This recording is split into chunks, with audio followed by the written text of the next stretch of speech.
Investment in Korean women-led startups reached 47.1 billion won in the first half of 2025, an increase from the 41.9 billion won secured in the same period last year.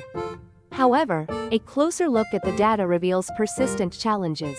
Despite the numerical increase, the share of total startup investment captured by women-led enterprises remains at a modest 2%, indicating they still represent a very small segment of the market. A key characteristic of these investments is their concentration in seed, or pre-Series A stage companies. Most of the funding is directed towards early-stage ventures, suggesting difficulties in securing later-stage capital. Only a handful of companies managed to attract substantial investment. Sizzle, a manufacturing firm, led the pack with an investment exceeding 10 billion won. Other notable recipients included Seoul Ta Square, 9.2 billion won, Movin 4 billion won, and Podal 3.5 billion won. The overwhelming majority of the remaining investments were smaller, ranging from hundreds of millions to several billion won, with many amounts undisclosed. There were no mega investment cases in the first half of 2025.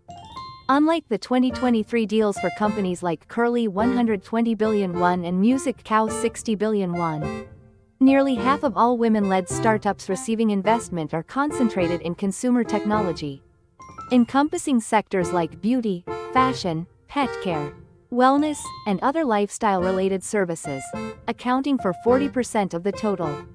While female entrepreneurship is robust in these consumer-facing areas, expansion into technology-based fields continues to be limited.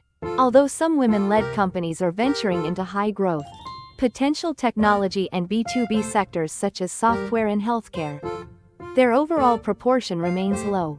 Furthermore, follow-up investments beyond Series A are rare, with the exception of a few companies like Sizzle, which is pre-IPO. Most women-led startups continue to rely on seed investment or government support programs like TIPS. A positive development in the first half of 2025 was the emergence of two merger and acquisition M&A cases. Lifestyle brand Nalna and oral IoT biocapsule company Ulike Korea achieved investment recovery through M&A, providing crucial exit opportunities for investors.